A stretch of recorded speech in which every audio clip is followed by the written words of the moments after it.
आज ऐसा नक्षत्र जो चंद्रमा को अति प्रिय है, ये नक्षत्र क्या है?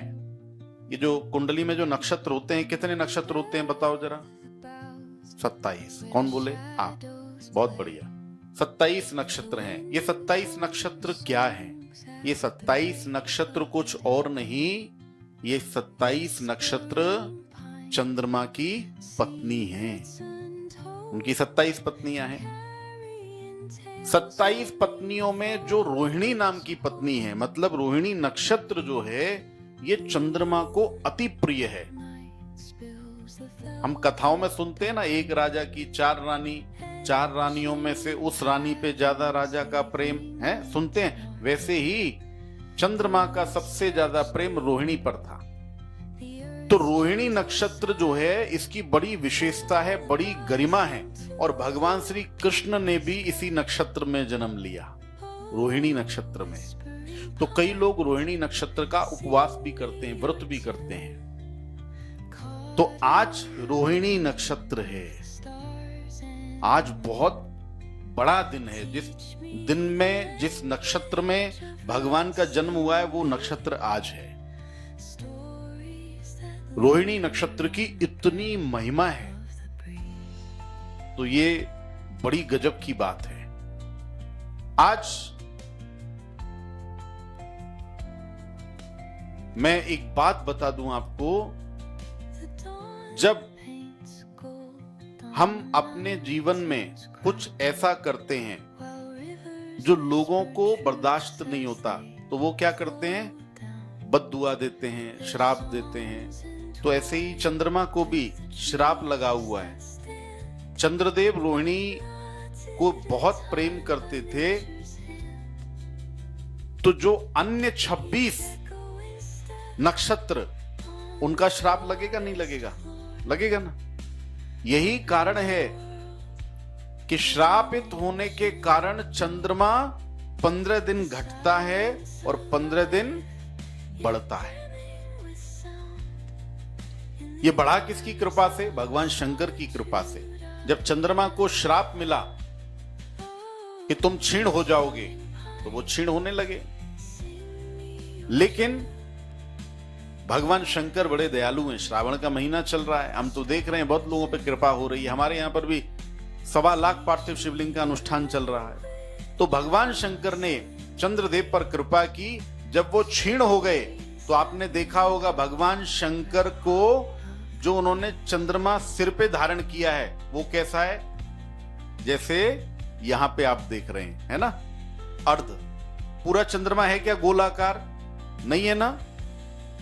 इसका एक तात्पर्य ये भी है, जब सब लोग चले जाते हैं, जीवन में कुछ नहीं बचता, तब महादेव बचता है। तब महादेव आपके ऊपर कृपा करते हैं। तो चंद्रमा को उन्होंने, क्षीण चंद्रमा को अपने सिर पे बिठा लिया। बोले आज से तुम सोमेश्वर के नाम से जाने जाओगे, तुम्हारी लोग पूजा करेंगे।